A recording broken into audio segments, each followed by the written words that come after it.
Hi there. This is just a quick update preview for full videos I'm working on about all of the behind-the-scenes production problems on House of the Dragon Season 2, which were specifically due to their parent company, Warner Discovery, slashing their episode budget at the last minute. And the key point here is you can't separate that out, that, oh, well, they had a reduced episode count, they should have been able to handle it. The entire point is it was so late, it was well past the point of no return. They got this absurd order to, well, reduce it to 8. There was zero time to rewrite it. On top of that, both the writers and the studio knew a writer's strike was coming, knew they wouldn't be able to do live rewrites or rewrite it on the fly as they were filming. Just that's not happening. And they did it anyway. It would have been better just to take the loss this year and make up for it later with shortened seasons. It's too late to shorten it. And I still see people in comment sections and stuff going, well, was Ryan Condal's duty as showrunner to do that? And no, this wasn't him. It physically couldn't be. There's creative choices they've made that I disagree with since season 1, but overall I like what they've done. And season 2 had rough edges, but like I said, I can't separate out, is this because of the lack of rewrites, or would this have been better if they were able to do what they wanted to do? But if nothing else, Condal wanted a 10-episode season, planned it as a 10-episode season. It was not a creative choice to move the climax battle to the start of next season. I mean, this is just objectively true. And thankfully, while you see that spreading like a damn meme in the comment sections, actual channel creators have generally been on the same page that this is the studio, that Talking Thrones to Emergency Awesome, the Red Team Review, and others are saying this was the studio's fault that we got, that there is no way you can expect them to rewrite it at the last minute like that. And it was at the last minute. So the one piece of information I want to impart on you in this quick preview is because I'm comparing notes with the other fan channels. Another one, because they knew that I was researching this, another one, Wake the Dragon, who's bigger than me, and you've probably heard her from all of her set reports, went and checked, and she said, I went and checked that there's a website, productionlist.com, which when they were filming would give updates for when it started and everything, and when the order went out. Because originally, Westeros.org's Elio Garcia said, it came out like a month before filming started. And then he backtracked, well, don't quote me on that. I just know it was past the point of no return. That it took about 8 months to write season 2, and they said they finished in time for January.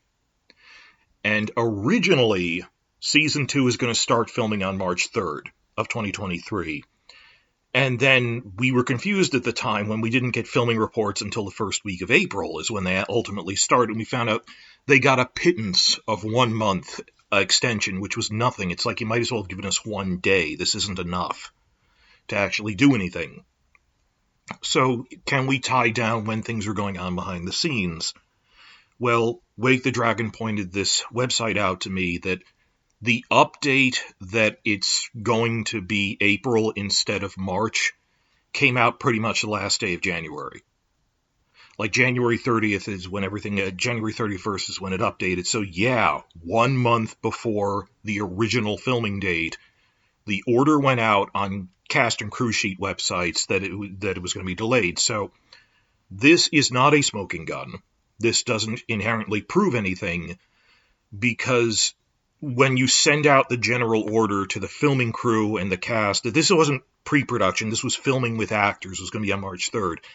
But the point where you actually send that message out to everyone is the last step in the chain. That I assume they must have been wrangling and arguing about this for at least a week or two before that order went out. But while this isn't solid, 100% proof, it lines up with the idea that the public message to all the crew members and production listing websites only got updated about this delay a month before everything was supposed to start up. So we're talking very late in the game, and just even accepting as a given that you have a reduced budget and reduced episode count, they had no planning time, that it is too late to cut it, because there are going to be problems, that what you saw as the finale to season 2 was written as episode 8 of 10, that the scripts for 9 and 10 are on a shelf somewhere now, that they were there and they just had to cut them. And I'm going to be reacting to other stuff I saw in long form, which was basically just blaming, and I'm going to be a full hour-long podcast about something that blamed Condell for, well, it's a meme. Oh, well, he should have been able to do that. Really? Can you tell me in detail the amount of time in your professional experience it would have taken to rewrite this? And when the entire point is they didn't have the budget for the battle they needed, because battles are more expensive than regular episodes. So that, and just it isn't a creative choice that they prioritized because of Renaissance. Have you seen the pattern of things that on a larger scale that is happening to Warner Discovery because of David Zaslav? With all the shows he's reducing episodes or canceling for tax write-offs, and it's a massive problem. So that's why, since the finale, I said, because the same week as the finale, they had that terrible Warner Discovery earnings report, and it's the fall of Zaslav at this point. Why am I still working on that when I said I started on it in August? Well, I've actually recorded, I've not only written, I've recorded most of it. And I could have rushed it out this week, but then I found out that there's actually some big press panels later this week for the Asia division, where they're going to be making other announcements for global stuff, but they're going to be giving a press panel update on their international expansion plans and a couple of other business things, that it made more sense to wait to see what they have to say at this panel that's coming up, I think, Thursday. And then I'll put everything else out, because the whole thing is it started as one video that went so long, I said people wouldn't be focusing on the specific points of how they mismanaged their cable division is separate from the way they mismanaged the video game division, that kind of thing. So it turned into a 5-part series, and I want to release it sequentially Monday through Friday, one day after another. So if I'd have to rewrite part 4 by Thursday anyway, of what are they going to do next, I might as well spend more time editing it more to make it look pretty with better slides and put it out first week of October.